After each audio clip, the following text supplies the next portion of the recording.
Hey everyone, welcome this morning. Thanks for joining us for our online webinar around the topic of integrating OpenShift with cloud services and CI/CD pipelines. Hopefully out of today's event, you will come away with not just understanding how people are using OpenShift, but particularly how they're successfully adopting it by implementing OpenShift with some of those platforms and important IT systems and teams that we have in place today. And so I'd first of all like to start off by thanking my company, Shadowsoft. My name is Steve, and I will be your, you could say, MC, Master of Ceremonies today. You can reach out to me via chat if you have any needs, any experience in any issues, but also throughout the process, we'll be opening it up for questions, and so you can fire off any questions that you have in the chat box, and I'll be responding to you guys and be asking the presenters.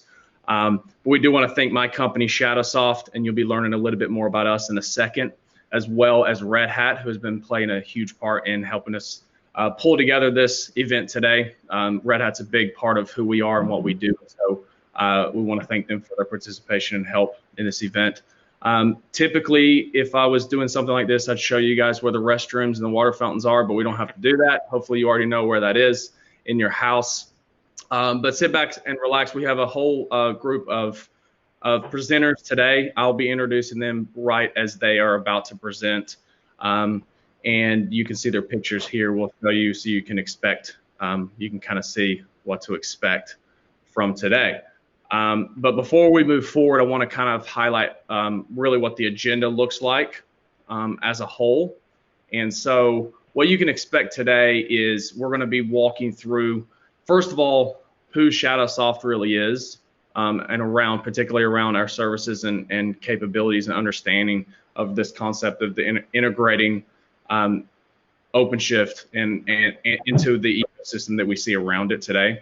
And then we're going to be talking about how OpenShift integrates into a couple different cloud platforms, particularly Azure services to start with, and then AWS services. And then we'll move into integration points of OpenShift with your CI/CD pipelines. And then we're going to wrap things up with my good friend Bill sharing an actual real life story so that you guys can get an idea of kind of the art of the possible of all these things that we're talking about today. So again, my name is Steve. You can reach out to me again if you're just joining. I'll be in the chat window, the chat box down at the bottom. I'll be throwing out a message now to try to draw your attention to that chat window. But if you have any questions or issues throughout the entire process, please put them in there and I'll respond accordingly. But coming up first, we want to talk about who Shadowsoft is and really what this integration ecosystem really looks like. And I want to welcome my friend Ross Beard, who hails from the lovely city of Brisbane, Australia. He is not related to the Hemsworth, but he does look like one. So lucky for you guys. But he is our Vice President of Marketing Alliances, which basically means he works he's the liaison between our company and all of our customers and partners, and kind of understands what the world looks like, the IT world looks like, and what customer needs look like, and then tries to translate them into things that we can help people like you with. One thing to know about him is if you ever catch him on the street and dare him to play a game of Catan, you probably will lose because he is a bit of an expert. So with that said, I will turn it over to Ross and welcome you to the webinar. Thanks, Steve. Yes, love myself a bit of Catan. Big fan of building a lot of minerals and wheat early on. So anyone that's familiar with the game, that's my strategy. Great. So I'm going to spend the next 10, 15 minutes talking about two things. One, how we really help customers and what we're seeing, customers asking for in the market. And then two, introduce our integrated OpenShift ecosystem idea. So a lot of this is based on research that we've done with customers over the last 12 to 24 months. So excited to share a few of these ideas. So based on what we learned from customers through our research, they told us that they need help turning ideas into outcomes.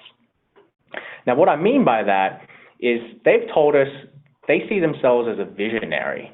They want to conceive these great ideas and then address their customer needs and their shareholder needs and their different needs from their business units, to turn their ideas into the outcomes. But they need help understanding the art of the possible.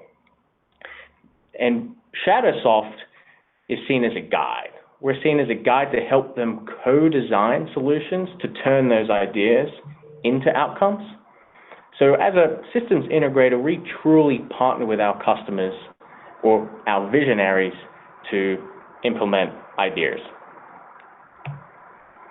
But the future is scary, right? How do you keep pace?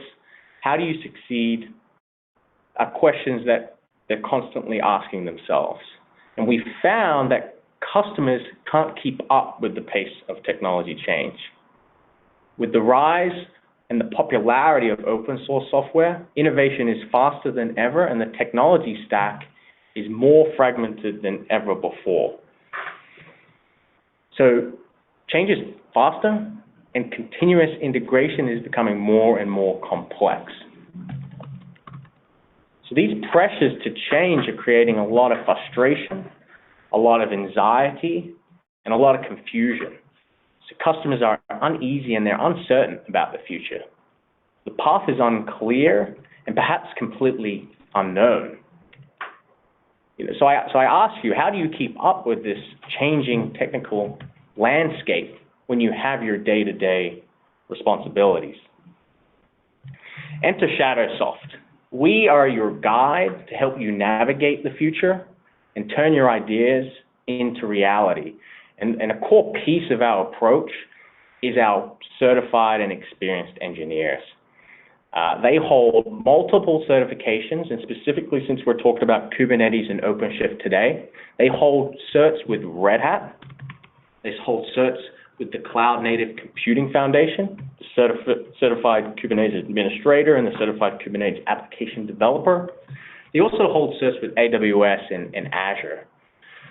So, customers see us, they see us as different to some other companies because we have this multi-platform experience that we bring to the table. So when they are looking to architect and implement new technologies, they have people that understand the different technologies and the platforms. So speaking about customers, we approach working with customers in 3 phases. So this is a typical engagement that we might carry out with a company. First, we'll come in and we'll help them with assessment and some recommendations. Now, what that involves is looking at your current strategy, looking at your architecture, and providing some recommendations. We'll really look to identify some strengths and weaknesses, and then make recommendations to help you close the gaps. And you'll receive a report with these recommendations and a roadmap that you can use moving forward. The second phase is developing a shared vision. Now, I want to emphasize we want to develop a shared vision. So this is where we want to partner with you to really understand your needs and partner with you to re-architect your application, partner with you to migrate your application to the cloud, or partner with you to implement a container platform like Kubernetes and OpenShift. So together, we'll build this vision with concepts and tools to help you get to your end goal. The third phase is where the action happens, the build and enablement. So building, we may implement a solution like an OpenShift container platform with some integrations with cloud services and CI/CD pipelines.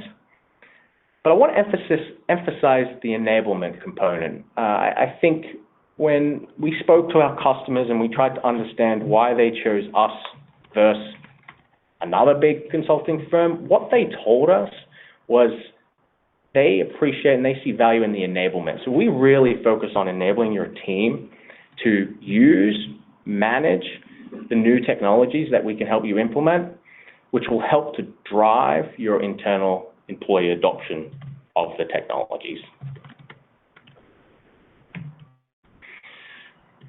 So that's how we see our customers and what customers are telling us that makes us different.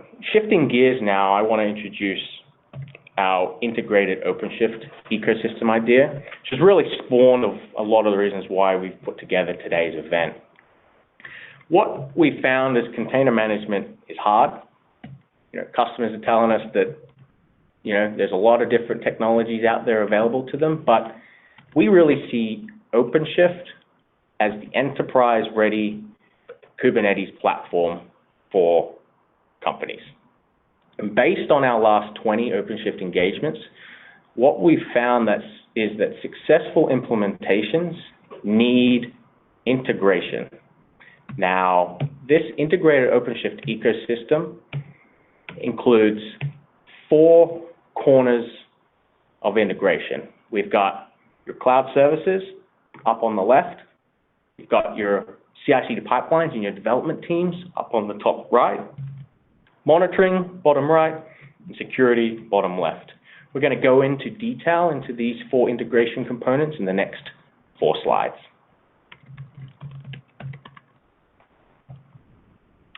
So integrating with cloud services, we are very well positioned to help companies integrate their container services, developer tools, storage, database, logging, really to help you scale your platform with confidence.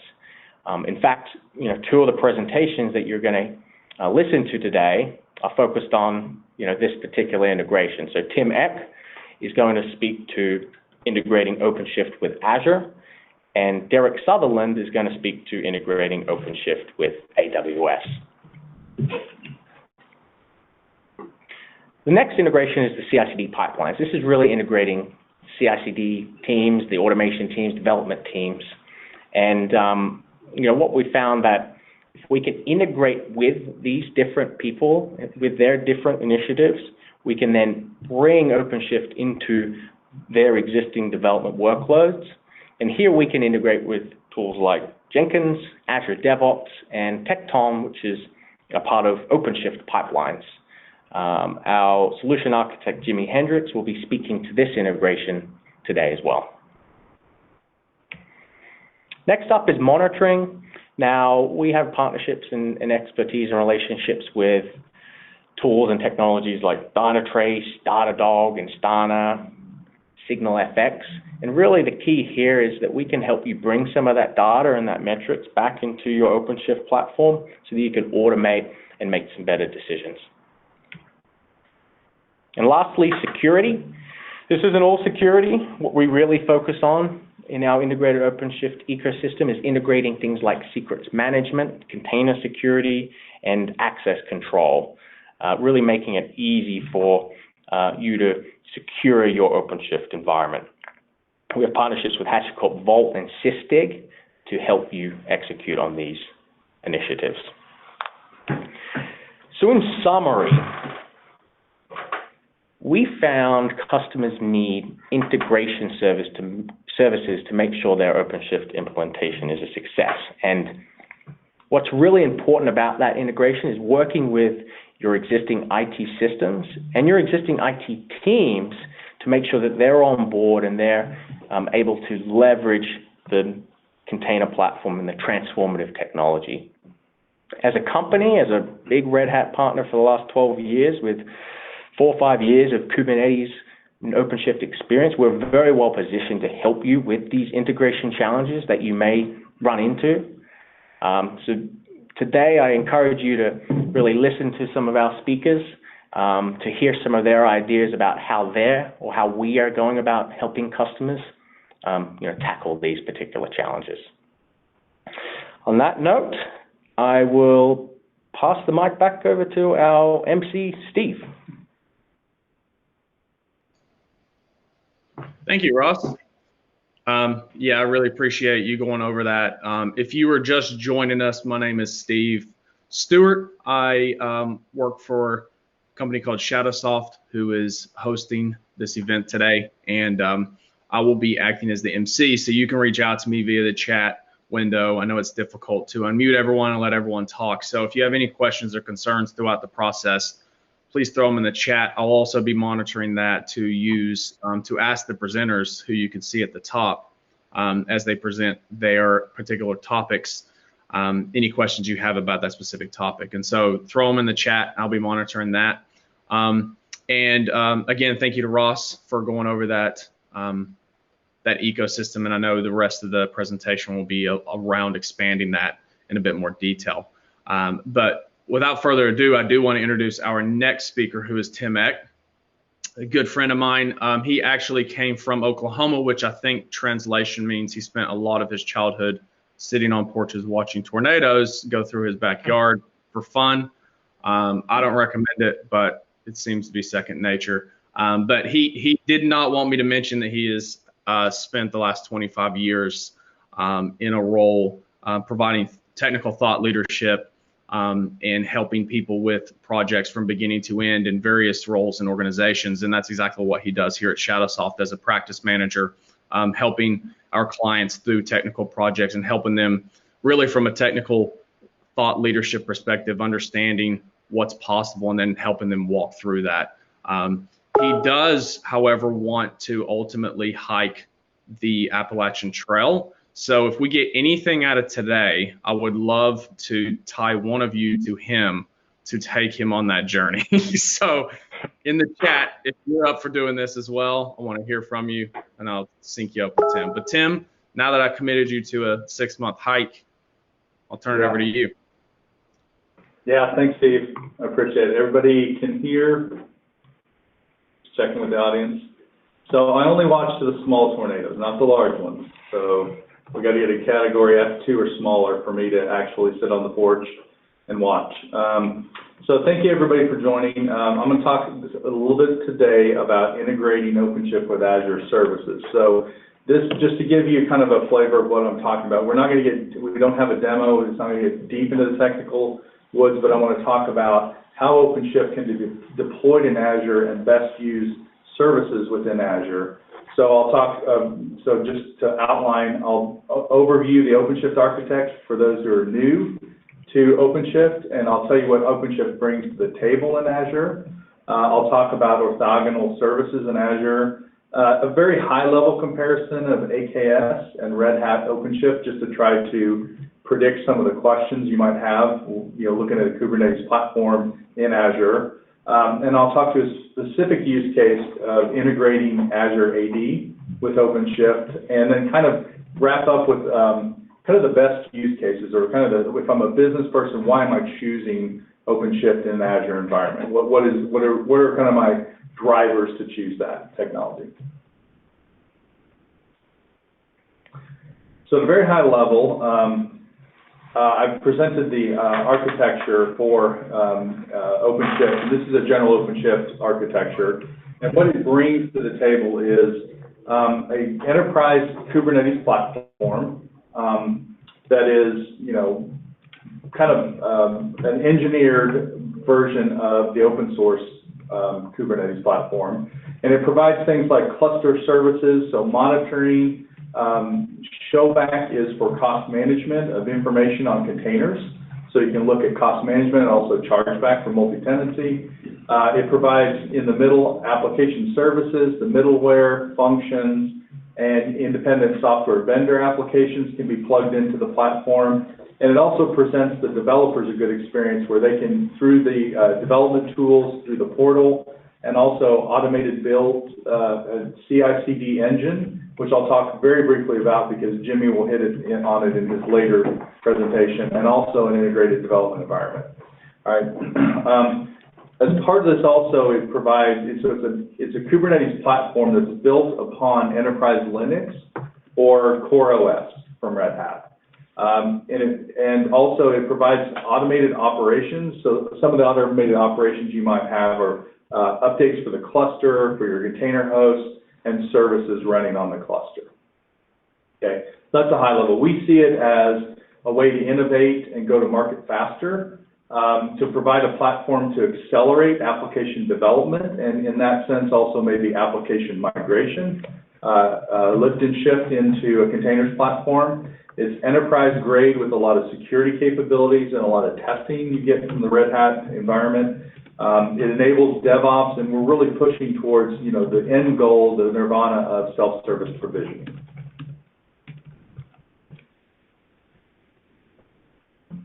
Okay, so the value of OpenShift. I mean, probably one of the top of mind value of OpenShift in Azure or deploying OpenShift in Azure is if you're already an OpenShift customer, you're looking to run an on-premise and a hybrid infrastructure where you're running on-premise and in Azure or maybe multi-cloud, you can take advantage of the same developer and administrator experience when using OpenShift. Specifically with the 4.3 release, the installation and configuration of OpenShift has been pretty radically simplified. It is a lot more automated, even if you're plugging in custom configurations, than it was with previous versions. So we've seen an improvement in the administration and provisioning side of it. It's enterprise-grade Kubernetes, and it provides some of the development and administrative capabilities that I want to talk about that are built into the platform. You get those out of box, right? And that's projects and developer perspectives, so you can manage CI/CD pipelines using Tecton, Helm charts if you prefer Helm charts for app packages, image builds and deployments, and templates for build and deploy, and also operators are also supported in the platform. And then on the administrative side, you have capabilities for managing container registry, users and groups, security administration as well. I think in 2019 it was released that there was a version of OpenShift in Azure that was released as part of a PaaS offering with Azure as a partnership between Red Hat and Azure, and that's called Azure Red Hat OpenShift ARO. So ARO is the acronym for it. And it is a managed service offering in PaaS, and it does integrate directly with the Azure services. And the one thing one advantage is you can leverage some of those cloud scalability, cloud resiliency capabilities with that PaaS offering and limit your administration.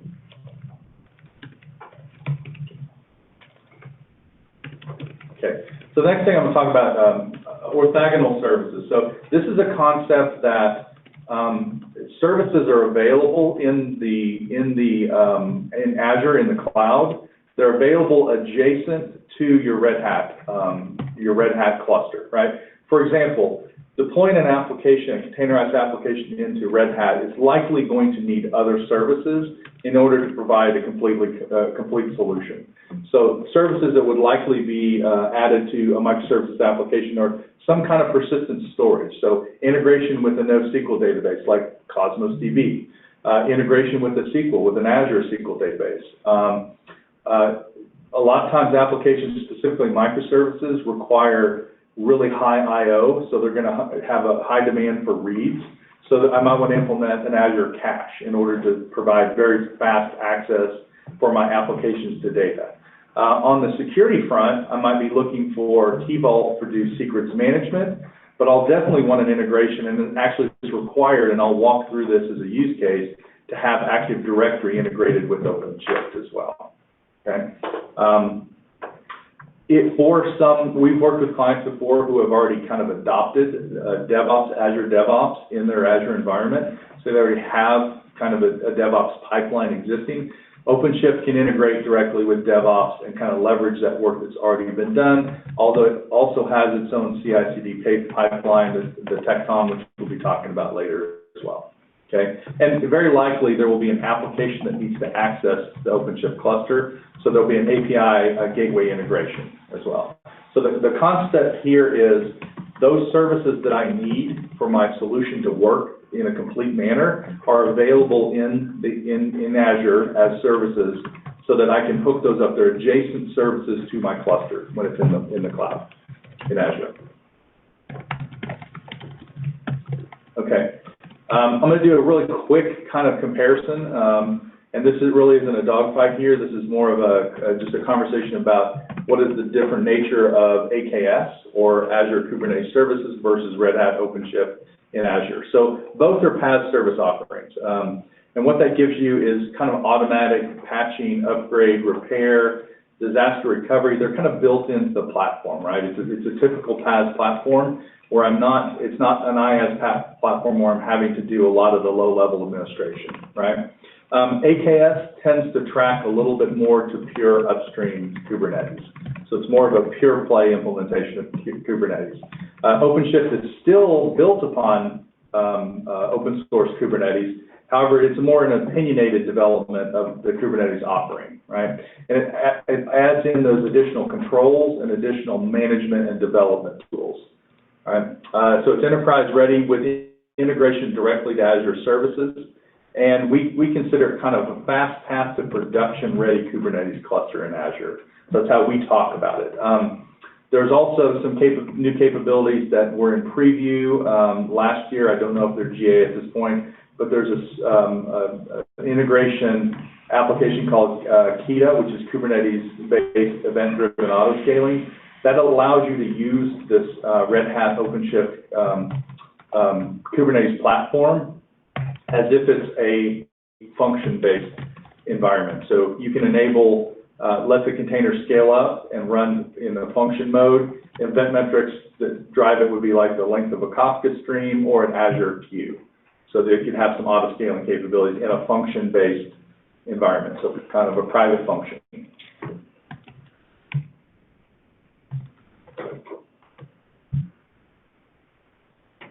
So the specific use case I want to talk about from an integration perspective, and this is actually a requirement when you're installing ARO in Azure, and that is the Azure Red Hat OpenShift cluster needs permissions for you to perform tasks on behalf of your cluster. So in order to do that, we're going to need to create an Active Directory user, and eventually we'll have to create a service principal, basically, to do those interactions, okay? So the first thing we have to have is an AD tenant, which may or may not exist, that may have to be set up. We'll create an AD user and give it the Active Directory role of owner. And we use that to sign into the OpenShift cluster and communicate across to the to Active Directory. We add a security group and we store the group ID because we're going to use that in the installation. And then we generate an Azure AD app registration. So the app registration has two functions. To register applications directly to Active Directory, that's one use case. The other use case is to create this service principal, right? And then we'll generate a client secret so that it can securely communicate with Active Directory, and we'll add any API permissions that exist. So on the next slide, I have kind of a graphical representation as this would be set up. So we'd create a user in our Active Directory of the organizational tenant where we're creating our OpenShift cluster, and that subscription will be within that tenant, within that Active Directory. And we'll add that to the security group, generate our app registration for our service principal that then facilitates that communication, and that the group ID is actually used in the installation of OpenShift cluster. And then the service principal becomes that intermediary to perform actions on behalf of the cluster. Okay, so this is a graphical representation of how you would set this up and integrate AD directly to OpenShift so that they're communicating correctly. And then I'll wrap up at a high level on just kind of what are some of the key OpenShift use cases. Why would I be looking at OpenShift? I mean, the easy one is to have a hybrid premise in Azure and multi-cloud or on-premise as well. We run into a lot of our clients have an on-premise capability, have on-premise infrastructure, their own data centers. They're also using Azure. They want to be able to integrate. Not everybody is migrating their entire workloads to the cloud. And so it's very likely that many organizations are going to have this hybrid kind of footprint for a long time. This provides, using OpenShift on-premise and also on the cloud, provides a capability of having the same look and feel from an administrative and also a developer perspective. One use case that we're working directly with the client right now is to help with regulatory compliance.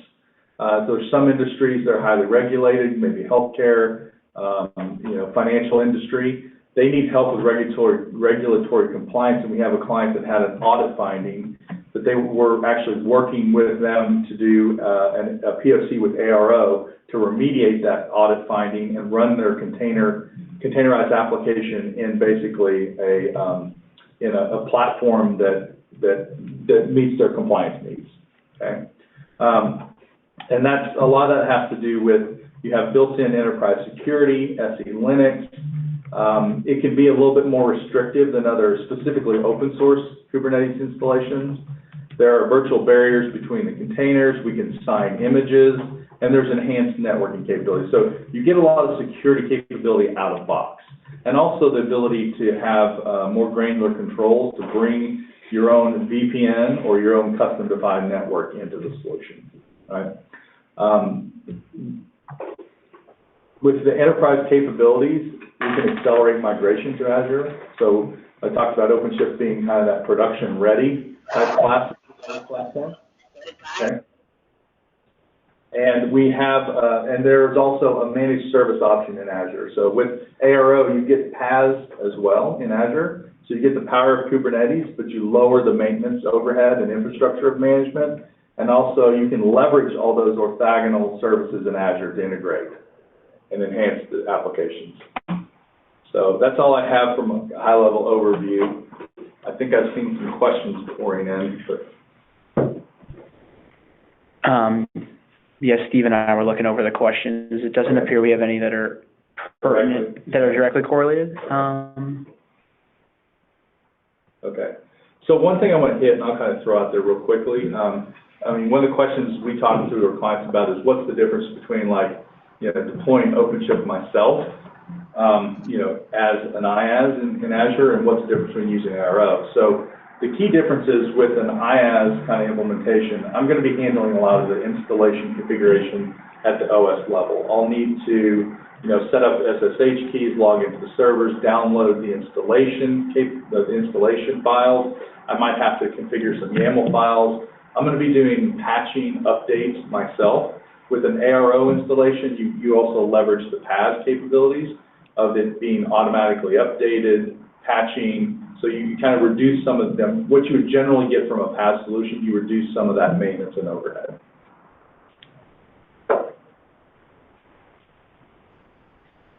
So that's all I have. I think if there are no questions, I'll turn it back over to Steve. Steve? Yep. Very good. Yeah, thank you, Tim. I think one of the questions as well that I hear asked, and Tim, maybe you can talk about this for a second, is a lot of people seem to ask, are there any elements in Azure Red Hat OpenShift that's shared with other customers, or is everything independent? No, your installation will be completely isolated within your subscription, within your tenant, within your Microsoft environment. So it is private from your perspective, yes. So no, they're not shared components with other clients. Excellent. Okay. Well, we're jotting down some of the questions that are coming out as well. If you have anything specific, throw them in the chat box. But again, thanks, Tim, for that. We want to transition into a similar conversation, but more focused around AWS. And I will say, there is a difficulty as far as time goes to go in more depth and more detail, and even show, demos of some of these technologies and what we're talking about. But we do have upcoming events scheduled and workshops scheduled that I'll talk about towards the end. And so if you're eager to see some of those very technical things and actually get a look at them, we will be doing that in the future. But for the sake of time, this is more of a bigger overview of some of these integration points. But so moving into the next section, I want to introduce Derek Sutherland, who is also a practice manager at Shadowsoft and has been here quite some time. I will say, Derek tends to be that guy. If we can't figure something out, we bring Derek in to figure it out, whether it be technical, whether it be Wi-Fi, or we can't figure out where to park. Derek seems to be the guy who knows the answers to everything in the office. But he originally hails from Brooklyn, New York, and he brings that passion with him that a lot of Brooklyn, New Yorkers have, and it ties into technology as well. And one of those passions as well, you may catch Derek online singing or gaming, so don't be surprised if you end up buying an album of his in the future. But I want to turn it over to Derek, who will be talking through a bit more of Red Hat OpenShift in regards to integrating with AWS services. Thanks, Steve. Luckily, I didn't inherit a New York accent, at least, so there's no waters in here or anything of that sort, luckily. Yeah, so I'm going to be talking about integrating OpenShift with AWS-related services. There's a lot of different things that could be discussed in this arena, but I think we wanted to highlight and focus on a couple of very specific things, specific use cases that we deem are important and that have been popping up more and more, especially as there's been some changes that have been happening in the OpenShift ecosystem around what's coming in the future and what's currently been the status quo, so to speak. So with that, I'll start going into my presentation. Now, as many of you may be aware, or I should say maybe are probably aware at this point, OpenShift is really a self-service platform. It does a lot of things natively for you that Kubernetes out of the box won't do for you, right? You get support for different platforms and languages that natively you could deploy inside of a Kubernetes environment, but again, you wouldn't get that native integrative support. You get things like having log monitoring embedded for you. You get automation technology and tools that let you integrate with your IDE. The problem goes, though, when do I hit the end of those capabilities by what it's natively doing out of the box? What further could we be doing once we're inside of a cloud platform? And what I'm referring to is how do we leverage, say, individual cloud services, things that were never designed for a PaaS, but we're going to be used by applications that live in a PaaS. Ultimately, I want to be able to do those things without ever leaving the platform itself. And with that, there's a lot of different services that we could have to take in mind in regards to AWS or in regards to any cloud for that matter. Could you go to the next slide?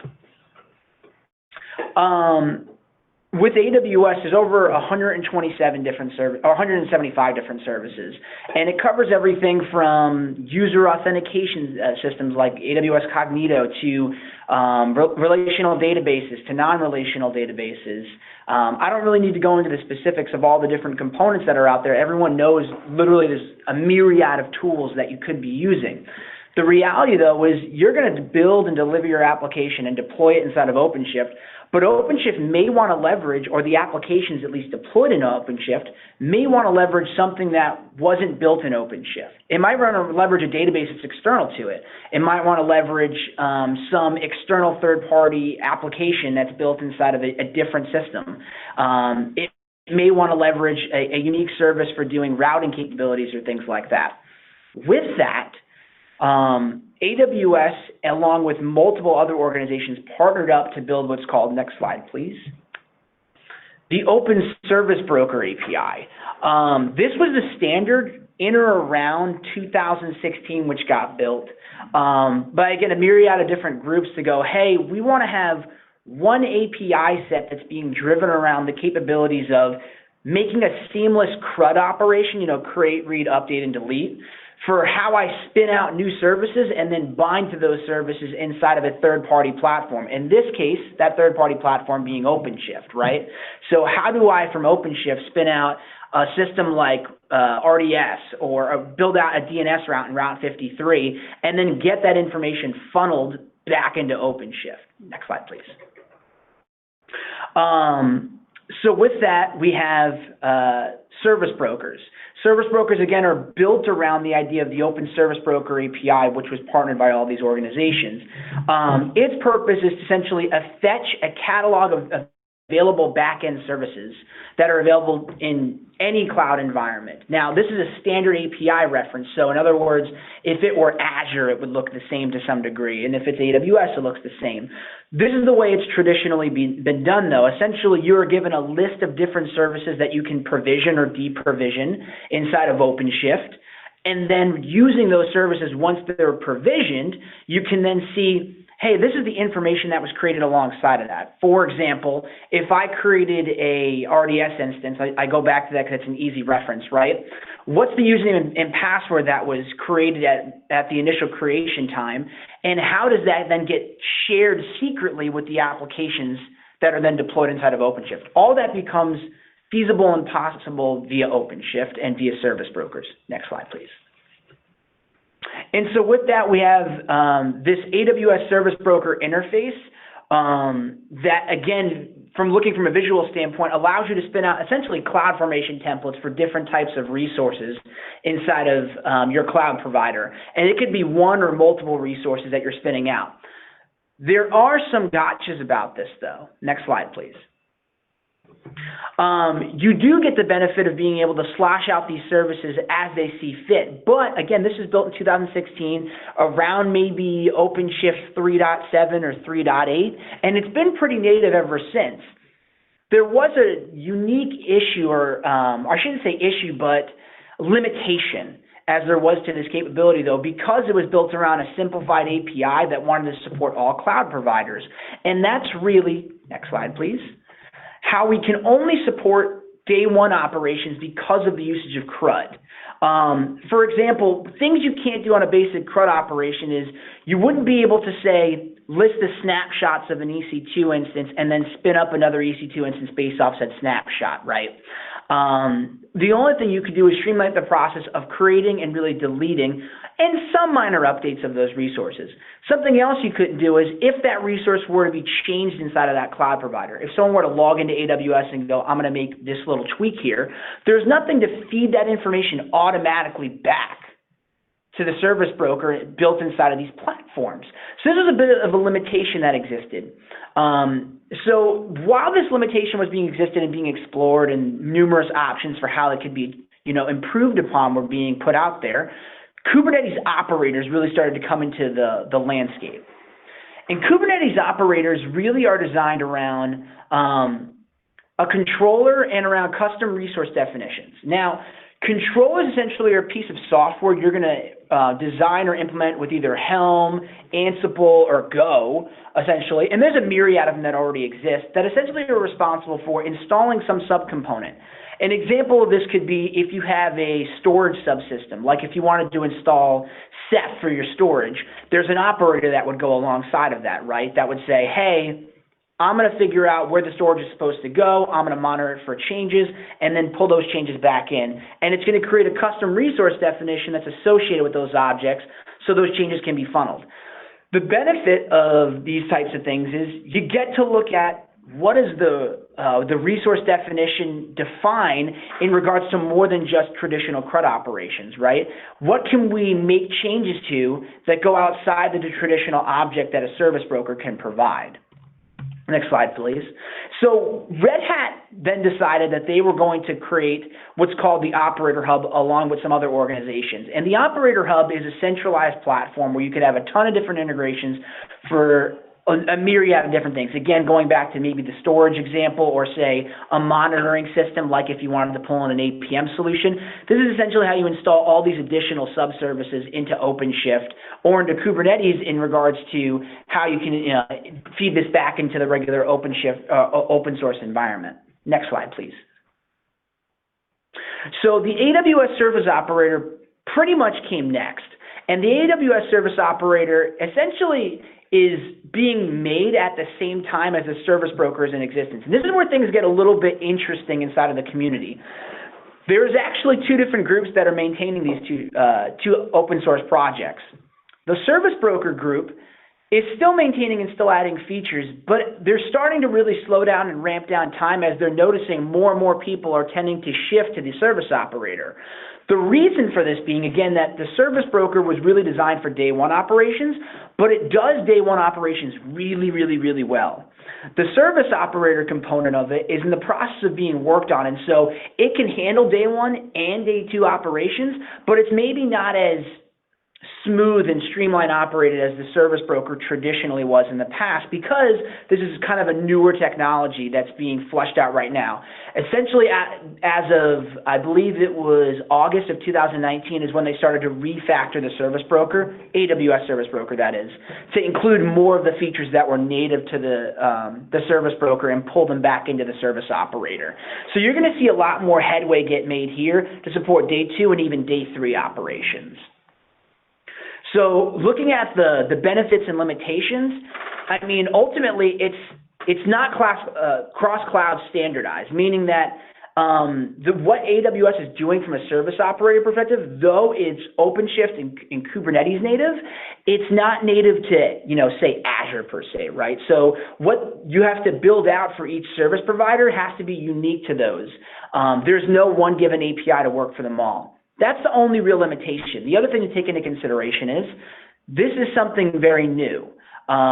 Operators have been out for a little while, so we do have some operators that are pre-existing, and the operator hub is rather fleshed out at this point. But when I say new, I mean the AWS service operator in particular. It's still being productionized, it's still in beta, but ultimately this is where the marketplace is going, and this is where we recommend a lot of developers and engineers look towards to make sure that they're doing the right thing to handle day one and day two operations as they expand outward. Next slide. And with that, before I pose it to any questions, I just wanted to make mention of one other thing that we didn't actually build a slide out for, which was in addition to the service brokers and service APIs, the other additional piece I wanted to mention was OpenShift being deployed on AWS. Currently today, there's 3 different ways to do that. There's OpenShift dedicated, which essentially is Red Hat managed, Red Hat delivered OpenShift on AWS, where they provision the AWS hardware for you, they manage the life cycle of it, although all of your stuff is distinctly separated from other customers. And again, they're the ones that are maintaining that. There's then OpenShift on AWS, where you as an individual can just deploy it. It's pretty turnkey. You use the automated installer to just install OpenShift on your AWS environment. You would then be responsible, though, for managing the cluster itself. And lastly is the newest version of OpenShift, which is Amazon Red Hat OpenShift, like ARO in regards to Azure. It is the joint built version of OpenShift where Red Hat and Microsoft Red Hat and Amazon have partnered together to say, we're both going to provide support for this, and it's extremely turnkey, much like EKS, where you can just log into Amazon and go, hey, spin me out an OpenShift cluster and start playing with it immediately. With that, do we have any questions from the audience? Steve, have you seen anything? I see a lot of questions popping up. I don't know if they're Amazon specific or not. And I know someone had a question earlier. Steve? Yes. So we did have a question about integrating into a hybrid platform, like an in-house plus AWS. You want to go into more detail about that? Okay. Yeah, and it's different depending on what version of OpenShift you're looking at. But assuming we're talking about the latest versions of OpenShift, you can easily manage a hybrid environment. And when you say hybrid, I'm assuming you're going to mean a combination of something like VMware and AWS. You could also mean bare metal or OpenStack. Those things are all supported as well. But the OpenShift installer allows you to quickly and easily install to different clusters into different environments. But on top of that, it allows you to actually link different OpenShift environments so that way the networking and the storage components can all be leveraged back to each other. It's something that's 100% supported. It's actually what Red Hat touts as one of the main capabilities that other competing products aren't doing, which is they ultimately can support having a combination of some applications be on-premise while some applications being in the cloud. Ultimately, I think the harder narrative there, from an OpenShift perspective, is that OpenShift does all the heavy lifting in regards to the infrastructure. Really, the thing you need to worry about is how do I manage my application lifecycle from, say, a CI/CD process or from a delivery process, or how we share underlining, back-end storage to our applications that are running across clusters. Those are the details that you're going to want to work through as your organization, and we can help you work through depending upon what the kind of issues that you're starting to happen. But as it relates to management and maintenance of the cluster and multiple clusters across environments, that's all handled for you, and it's really done in a beautiful, easily way through their automated interfaces and the web console. Other questions, Steve?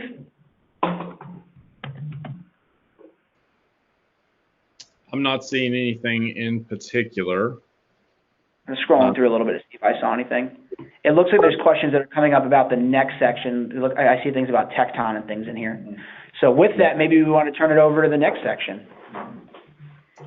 Yes. So yeah, let's go ahead and turn it over. Again, if you guys have questions that you think about after the fact, that's fine. Throw them in the chat. We have folks monitoring it and answering as well. and we'll get back to you. We can address some things at the end if we need to address them verbally. But thank you, Derek, for that content and overview. And so for the next section, we're going to be talking about integrations into our CI/CD pipelines in particular. And Jimmy Hendricks is going to be joining us from the HQ in Atlanta. He actually grew up, he was born in Delaware, but grew up in Atlanta, which is becoming more and more rare these days as people continue to just move there from all over.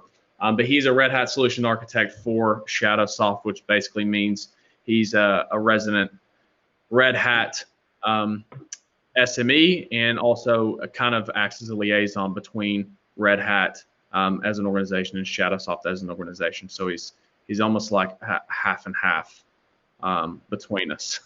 But Jimmy has really spent, I'm looking forward to his piece here because he's spent the last 7 years working on the emerging technologies and concepts like CI/CD pipelines, exactly what he's going to be presenting. But when he's not doing that, he's picking up heavy things and setting them back down in the form of working out in the gym. But also, one of his big dreams is to get into law and become a lawyer. So now is your chance to take his number down if you need someone cheap in the future, because we all may very well need him. Take his information down, so he may be desperate at one point needing work as he gets started. So Jimmy, with that, I'll turn it over to you for your piece of the presentation. Sure thing. So today, and we can move on to the next slide here. So again, we're talking about the whole integrated OpenShift ecosystem. So we've covered a number of cloud services.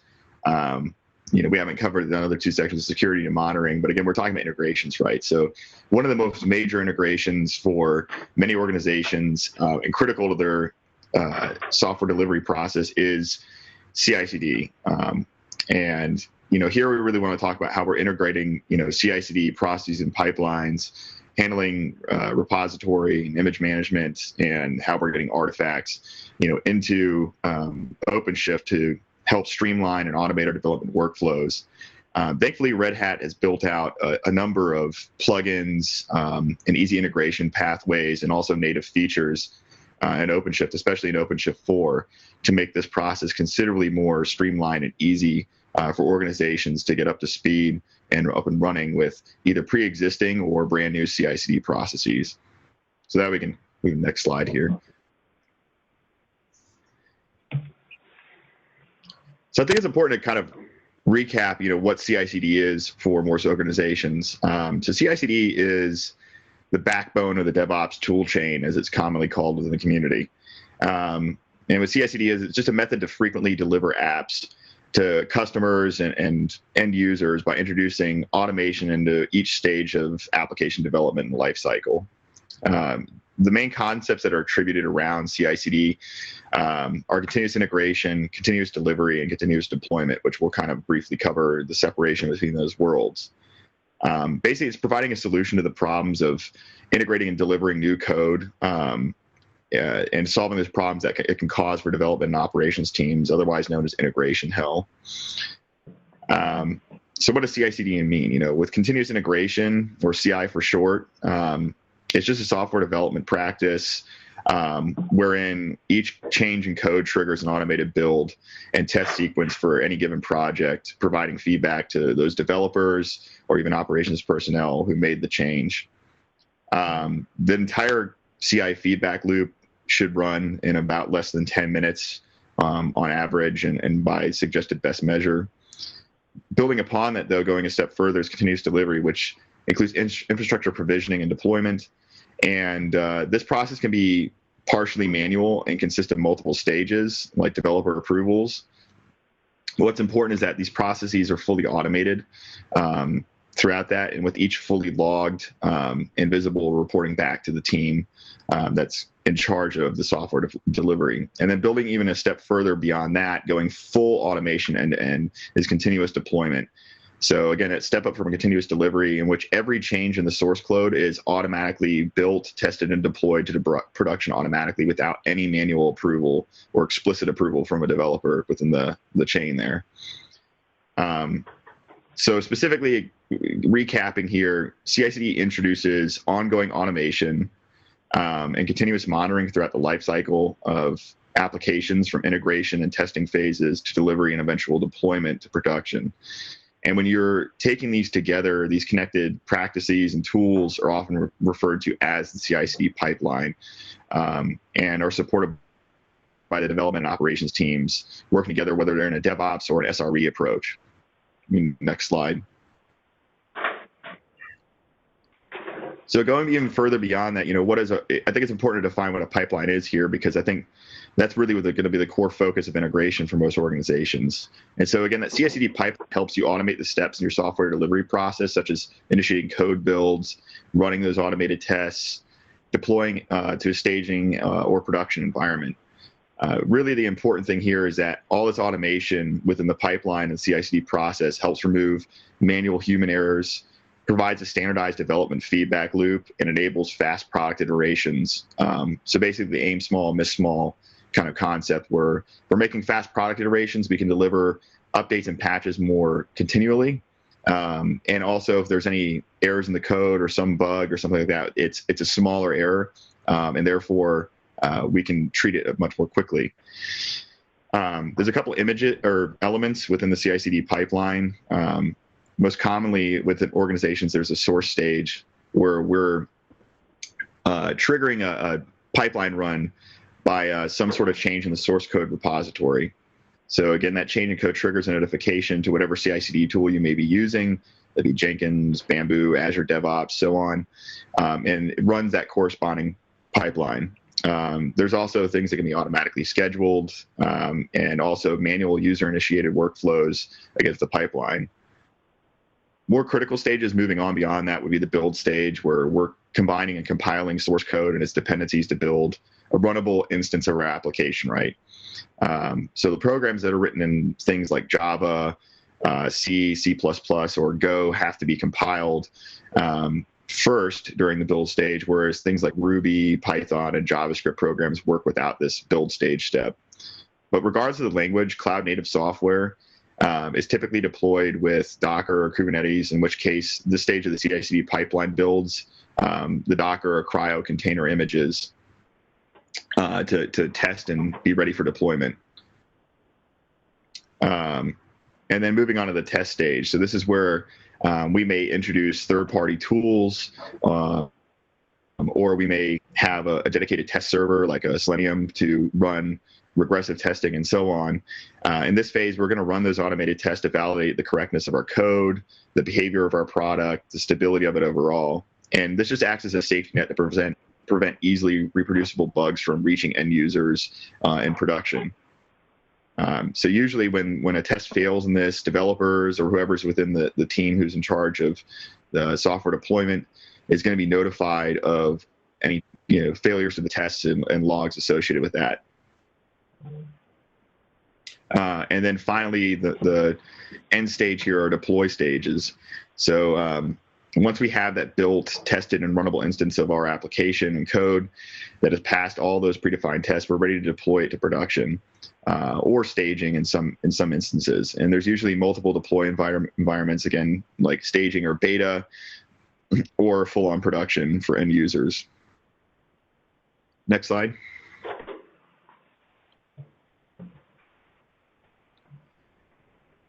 So the most commonly used tool amongst many organizations that we run across is Jenkins. It controls well over 30% of the total market share for preferred CI/CD tool for pipeline management. Think of it as a multi-tool kind of Swiss Army knife of CI/CD. It does a lot of things. It's not a very specific tool. It's not very opinionated, but it's very popular. So there's the most familiarity within the market. And OpenShift can be used as an execution environment to run a Jenkins master instance in a set of either statically or dynamically provisioned slave instances. However, many organizations already have pre-existing Jenkins infrastructure or CI/CD infrastructure in place externally to act as a backbone of their CI/CD process. So they still may desire the ability to take advantage of the elasticity and functionality OpenShift can provide while maintaining their existing CI/CD process. So in this particular architecture setup, we're looking at an externalized Jenkins master server here that is pre-existing to their OpenShift acquisition. And each master and slave instances are run in Docker containers and deployed in OpenShift as pods. And then when we're creating a static set of slave instances, for instance, each slave is configured to use Kubernetes services in order to communicate with the master registering itself to Jenkins. And then when leveraging the Red Hat provided OpenShift pipeline DSL Jenkins plugin, we can dynamically provision slave instances instead of statically defining and deploying those set of slave pods within OpenShift. And the Jenkins master will communicate with those slave instances when pipeline builds are kicked off manually or automatically through the OpenShift API to manage the lifecycle of those slave instances. So at both paradigms here, each are using 2 Kubernetes services to locate and communicate with the master here.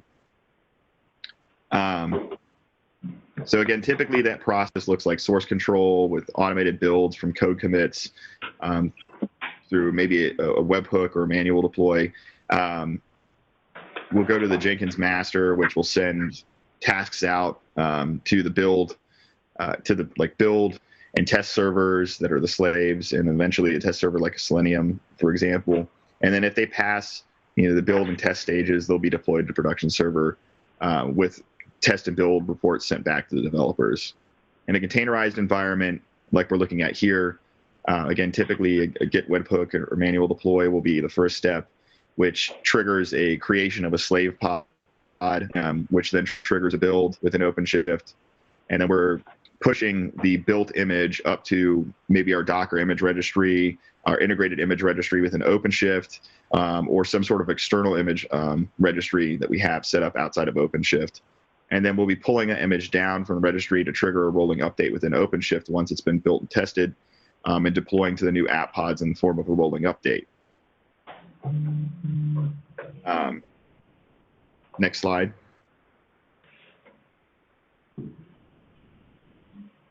But typically what we're seeing is, because Red Hat has included since version 3 and going forward into version 4 even more native integration, it provided out-of-the-box Jenkins deployment integration within the OpenShift cluster, which we're seeing gain more popularity. And there's a large reason for that. So with it being deployed inside OpenShift through the use of the Jenkins module, which can be deployed from the developer catalog, provides you a pre-built Red Hat certified Jenkins image to deploy a Jenkins master pod and the other supporting infrastructure for Jenkins to run within an OpenShift cluster. And this can be configured either ephemerally or with persistent storage for the Jenkins server. And so again, this stands up the Jenkins master and slave pods in the cluster, permitting pipeline runs and builds all within inside OpenShift and not having to manage external infrastructure to run your CI/CD pipeline. So in this way, we're not having to rely on an external integration or external infrastructure to be managed and maintained, and can perform all of our Jenkins file pipeline definitions and runs all within OpenShift, while also ensuring the components in our pipeline will run effectively with no plugin required in order for it to operate. So this method's really more about simplification and consolidation of resources to make them more native and internal to the cluster, while providing the ability to manage your CI/CD configuration from the web console within Red Hat OpenShift, making this a full-fledged Jenkins server and the components easy as a button push within the web console, where you can port your previously used Jenkins file and pipeline configurations into the internally and cluster-wide deployed Jenkins. But something new that Red Hat has built around an open source project is the OpenShift pipelines native functionality. And so what really is OpenShift pipelines? Well, OpenShift pipelines is a Kubernetes native and styled CI/CD solution that's based around the CDF Tecton open source project. And so what it's doing is building upon Tecton and adding features that provides a real CI/CD experience through tight integration with OpenShift and Red Hat developer tools. And OpenShift pipelines is designed to run each step of the CI/CD pipeline in its own container, allowing each step to scale independently to meet the demands of the pipeline. For those that aren't familiar, they're probably asking, what is Tecton? Tecton's an open source project that provides a framework to create cloud-native CI/CD pipelines quickly. It's standardized, and as a Kubernetes native framework, Tecton really makes it easier to deploy across multiple cloud providers or hybrid environments.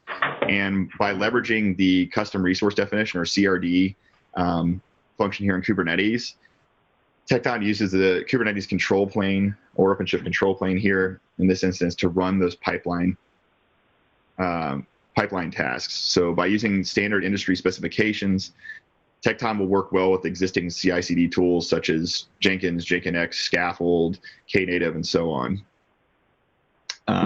Red Hat's one of the biggest contributors to the Continuous Delivery Foundation, or CDF.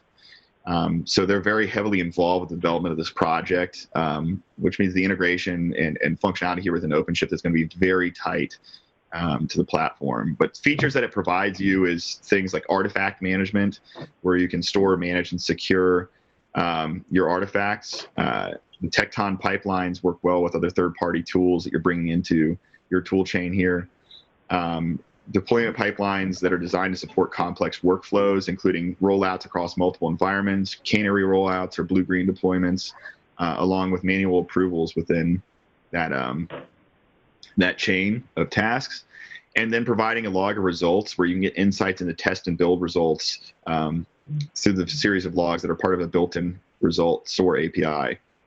Other features is that, again, you're getting Kubernetes-style pipelines, which provides you a benefit of creating pipelines using a standard Kubernetes CRD, like we explained earlier, that are portable across Kubernetes-based distributions and environments. This is something that's replicable across your OpenShift clusters. It runs serverless, so that means you're creating and running pipelines, period, as an action, not as standing up a CI/CD server that has to be managed and maintained and have continual uptime. Which reduces our overall resource footprint, right? It may actually increase speed to deployment. It allows you to deploy to multiple platforms. So again, your pipelines can run on Kubernetes, but you can deploy to many Kubernetes-based clusters, VMs, and serverless platforms from the pipeline. And then you're building images using Kubernetes native tools. So you can use the build tool of your choice for building images, like source to image, Builda, Docker files, Jib, Kaneko, so on and so forth, to create these container images for deployment. And then it also provides some developer tools. So command line tools can interact with your pipelines, in addition to integrations with OpenShift Developer Console and other IDE plugins. So at its base, you can think of it as this: as Tecton is for CI/CD, as what Kubernetes is for infrastructure overall. Means that it provides, again, the general solutions and common problems of continuous integration and continuous delivery and deployment. And it does so by providing new resources like tasks and pipeline through the form of CRDs. Next slide. So the various pipeline concepts within OpenShift pipelines are tasks, which is just a series of commands or steps that you're probably familiar with your existing CI/CD process. Like test build, various specified tasks you build into the pipeline. Then your pipeline itself, which is just a collection of tasks that are executed in a defined order. So everything you're doing here is all defined in a YAML file, just like you would any other CRD within OpenShift. And then a pipeline resource. So inputs like a Git repo, for instance, and outputs like an image registry that need to be included within your pipeline. And then you have task runs and pipeline runs, which are just runtime representations of tasks and pipeline runs themselves. So this gives you kind of like a short introduction of how Tecton is creating Kubernetes CRDs to solve common CI/CD problems. And in this way, various CI/CD tools can be used along this common ground and base of Tecton in order to build their specific functionality, in this case with OpenShift pipelines. The serverless functionality when it comes to OpenShift pipelines means, again, that you're not having to stand up a CI/CD server.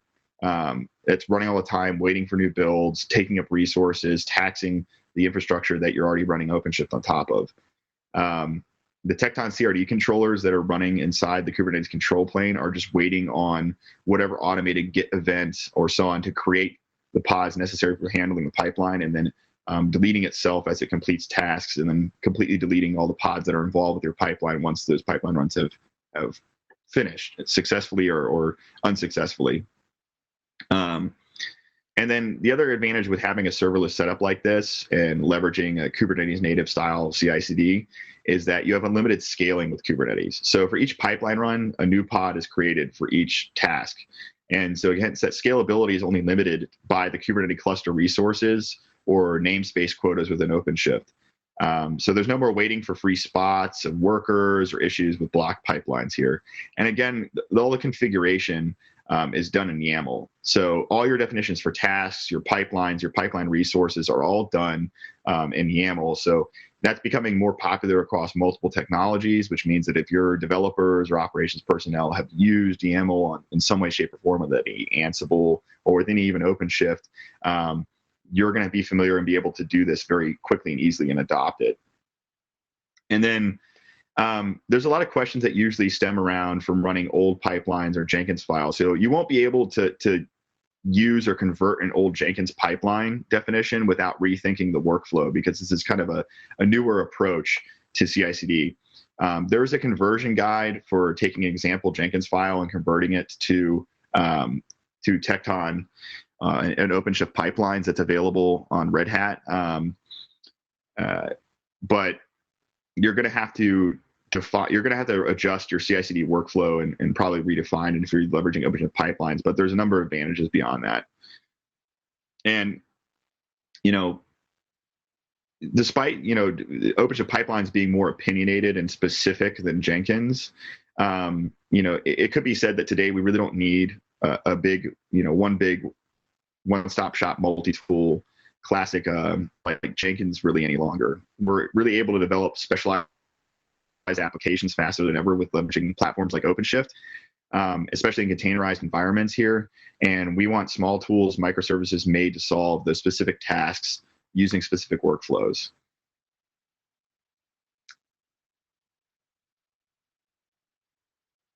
So with that, do we have any questions or comments along the CI/CD integrations here?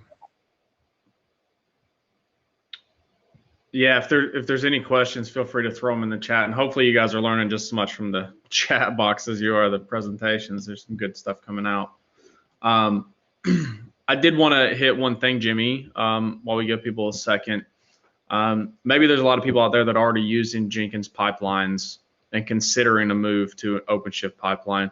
Could you talk a little bit about what a transition from Jenkins to an OpenShift pipeline would look like? Sure. So typically we have our pipeline definition built out in a Jenkins file for people who are using Jenkins currently. So you're defining, the pipeline, its resources, and the tasks that are going to be running within Jenkins. Oftentimes people are building these Jenkins files specifically for one application they're deploying or for one team. And it's all one big file, right? With using OpenShift pipelines, each individual task is its own YAML file. Each pipeline has its own definition that is attributed to those individual tasks, and the pipeline resources are broke out into separate YAML files as well. So really, the transition would be one, if you've used YAML, and especially if you've used custom resource definitions within Kubernetes or OpenShift, you can easily transition into understanding how to build these tasks and pipelines. The language is very similar in terms, and the thought process is very similar between OpenShift pipelines and legacy Jenkins. And then it'd be a matter of just breaking out, again, that pipeline definition and tasks into those individual components. In OpenShift, you can do all of this from the web console after you deploy the OpenShift pipelines operator, and then basically running your pipeline from there. All the resources, including external tools that you were using within Jenkins or your prior existing CI/CD tool chain, can be incorporated into OpenShift pipelines just like it would with Jenkins. Just the differences here is that you're running a serverless CI/CD process and no longer having to, again, maintain that infrastructure and ensure its uptime for pipelines to be able to run, or no longer waiting around for it. Does that answer your question, everybody? Or Yeah, I think so. And I see we had a question around kind of similar topic around using GitLab um, in combination or transition from GitLab to OpenShift. And John, I think Derek's looking for clarification and going to help answer that question as well. But as that's coming across, maybe a question that some people are wondering right now as well, Jimmy, is why use one or the other? Like, what would be specifics? Like, this is something to know about why use one or the other. So again, going back to that point of that at the end of the last slide here is, maybe today we don't really need a big multi-tool classic technology like Jenkins, right? Because we're focusing on specialized small footprint applications, and, with containerization, that's really the focus, is breaking out our applications into more specific application services for portability and rapid deployment and scaling. We want more specific tools, smaller tools that are oriented around cloud nativity and microservices to handle the specific workflows and tasks. The other thing is consolidation, simplification is a part of that process, right? The more consolidated and simplified we can make something, the faster we can do it. The more automated we can make it, the faster it makes us and allows us to focus on other things that require more nuance and manual tasking, right? And so something like OpenShift pipelines provides a number of benefits over something traditional like Jenkins. One is pre-built into OpenShift into the platform, so that one, it's going to work, well out of the box with OpenShift, and that that it's going to not break. It's not going to require any sort of external integration here. Two, it's running off of a standardized language here. So we're using YAML to define, and CRD, which is a standardized concept within Kubernetes, which provides wide adoption and extensibility. And thirdly, it also allows us to start operating on a standard that will probably be used industry-wide going forward in multiple other technologies. Then the serverless component allows us to reduce our resource footprint, because now we're breaking out each part of our pipeline in individual pods that are by nature ephemeral and only exist for as long as they need to. We're not having a bunch of infrastructure that's standing around, not doing anything, waiting for some sort of commit. All these things spin up and spin down automatically upon new code commits or manual push, which means that we're not taxing our infrastructure. We're reducing consumption, which saves people money when they're in the cloud. And ultimately, we can reduce the taxing on our resource quotas that we have within OpenShift that way. If you do have a legacy or pre-existing CI/CD process that you'd like to bring in OpenShift, the integration is easy. The plugins have been around for years and only gotten better. So the integration is fairly straightforward. And if it's working for you, then keep using what's working, right? But the adoption of OpenShift pipelines will provide you more native functionality to not only OpenShift, but Kubernetes on the whole, and give you a better, more intimate understanding of the underlying Kubernetes updates, operators, and CRDs that you should probably be familiar with anyways if you're moving into a Kubernetes environment.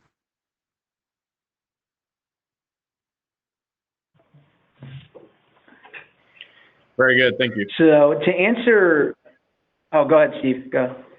No, I was going to address for you to expand a little bit on the GitLab CI question. Yeah, so there was a question in the audience from John. I'm sorry for not mispronounce your last name, Zume, asking about GitLab and GitLab CI and what's the transition path look like. There's no direct correlation between other tools outside of Jenkins and Tekton for how you use them directly with OpenShift. That being said, you can use any CI/CD tool with OpenShift that you want. It's rather straightforward. It just looks very different. What Jimmy alluded to is the fact that you're not going to get in your web console inside of OpenShift. You're not going to be able to see the workflow as it's happening, and you're not going to have the integrated tooling chain that OpenShift provides out of the box. However, if you wanted to, say, continue to use GitLab CI or Circle CI or whatever CI/CD tool you want, the OpenShift CLI is really straightforward for being able to be installed on any box remotely, and you can use it in most CI/CD tools, if not all of them. Any runtime script, you can have it run from within your pipeline job. So for an example, in GitLab CI, where you have a runner and you can have a shell executor for a runner, you would put on the runner the OpenShift CLI, you would have that runner logged into the cluster, and then you would have, as a part of your runner's job, a script section that essentially says, hey, when this script runs, I want you to log into this project, I want you to get this service and then start this build and then release this route. Those are generic OpenShift commands. So essentially you would be forced to, if you're going to use an external CI tool, use the OpenShift CLI in conjunction with that CI framework to be able to run your commands out. So you're going to need to know what the OpenShift commands are to make it happen. There's not like a direct plugin where you could reference that from within Circle CI or GitLab CI.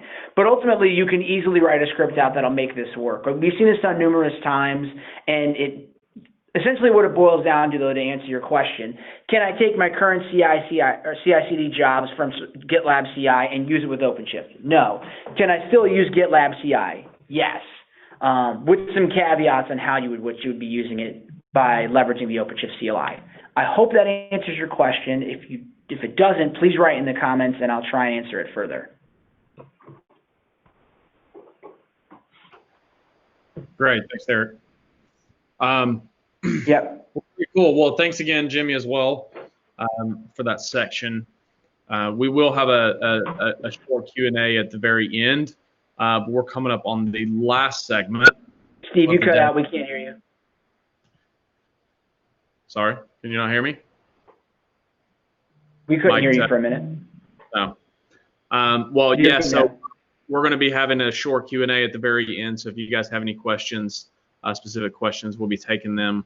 But we're coming up on the last segment of the day. So thanks again for everyone for joining us so far.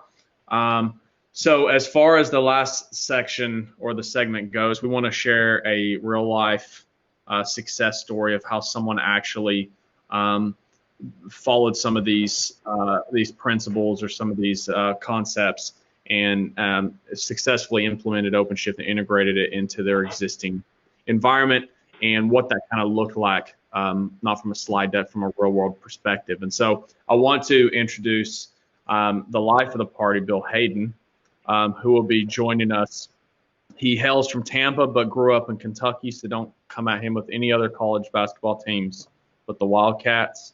He does get angry about that. But he actually, surprisingly or interestingly, started his career in aircraft as an aircraft designer for Boeing, but has spent the last 20 plus years in technology because he has a passion for helping people kind of see this art of the possible and helping them through that process. And so he works currently as a senior account executive with Datasoft, helping clients do some of these things, exactly what he's going to share with you today. So it would be a great resource if you guys have any questions for him throughout the process as well. Throw it in the chat. Also, something that you probably want more answers around is he has been awarded one or more rodeo trophies in his life. And that's some details that I would love to know more about than the success story. But I know you have the slides for the success story. So Bill, I'll turn it over to you. And thanks again for sharing today. Thank you, Steve, for that great introduction. And as I like to say, everything we've presented today isn't exactly rocket science, but in case it is, we've got you covered. So I would just like to take a few moments to talk about a couple of customer success stories and really kind of brag on our services division while we're doing it. Ever since I've been with Shadowsoft, I've been just beyond impressed with the professionalism, the expertise. I hope that came out today in the presentations. I was sitting here listening to all the knowledge, and I never get tired of listening to this team talk about what the art of the possible is. So I just want to explain briefly how we interface with our customers to help them realize what their vision can be. Next slide, please. So really you can break it down into three pieces. First of all, obviously, let's understand what our customers are really trying to achieve. I have a phrase that I use quite often, and everyone in the office has heard it. What are their issues, their concerns, and their unrealized vision. Their initial pain point might be, I have a configuration issue. But once we dig in deeper, we realize, well, maybe what we can do to better provide value isn't just solve that one problem, but enable their team to continuously solve that problem in the future. Now, once we've had a chance to understand what the customer is dealing with, we want to work with them side by side to make the vision both of ours. It's not just us coming with a book of expertise saying, we believe this is the way it should go. Our customers guide us as much as we guide them in terms of what business problems they're trying to solve. They have a much better idea about what's going on in their business than we do. We just want to provide them with the art of the possible to help them find the most unique, efficient, and effective solutions. And then we're going to work together not only to build out whatever that solution is, but to look for every opportunity to enable the customer. I always tell the consultants, you are always teaching, whether or not you realize it. Okay, next slide, please. I want to take a moment to talk about a biotech software company on the West Coast that we've been working with for the past several months. They run their entire IT infrastructure on OpenShift with AWS EC2. Now, this was originally put in place by a third-party contractor, and unfortunately there were some, we'll call them configuration issues, that were leading to some different challenges. Definitely nothing to do with the tool itself, completely configuration, how it was initially set up. What was their pain point? Their productivity was severely impacted. But on digging into this, we discovered not only could we help them solve these particular issues, but our engineering team could work with their engineering team to enable them to do that more effectively going forward. We wanted to use this as a chance to teach as much as to solve. So not only did we put in a plan to remediate the issues, but we put together an entire training program for their engineering team as well, because what we found was they were very effective in the day-to-day operations of OpenShift and their infrastructure. They just needed a little coaching on how to, we'll call it, solve some of these unique constraints. So we worked with them to discover what the baseline requirements were, and by that I mean cluster sizing, performance scalability characteristics. How are they tackling logins and metrics ended up being very key. Always security. Our friend Derek is a security expert and works that into all of our engagements, and of course backup and recovery. We also wanted to see how they were employing add-ons with OpenShift and see if we could just recommend a framework for best practices around that. We worked side by side with their team to come up with this plan, and we were able to begin rolling it out in March. Now, how did we engage? We did so in 3 different ways.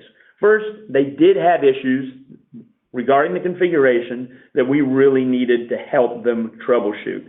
So a lot of that was around internal Elasticsearch, Kibana Stack. There was, again, configuration on their 427 clusters that we were able to, through some of our unique experience up to this point, we were some of the few that had experience with 427, as I found out. But throughout all this, we're providing mentoring and guidance and helping them put together a handbook for advanced troubleshooting that they could use even if they bring on new team members. Now, with the time remaining, we wanted to look at other high priority items. So we became a natural extension of their team. Literally, our resources interface in all their stand-ups and just became a remote resource, particularly during the COVID lockdowns, that really helped them keep the infrastructure up and running and operating more efficiently. We got into the customer management and monitoring side. We were helping them tune application workloads. We started brainstorming on capacity management and scaling and providing advice around those topics. And as you can guess from the topics that we've covered today, we assisted with the CI/CD implications for how they were developing and deploying these applications, and really just became an overall technical advisor to the development team.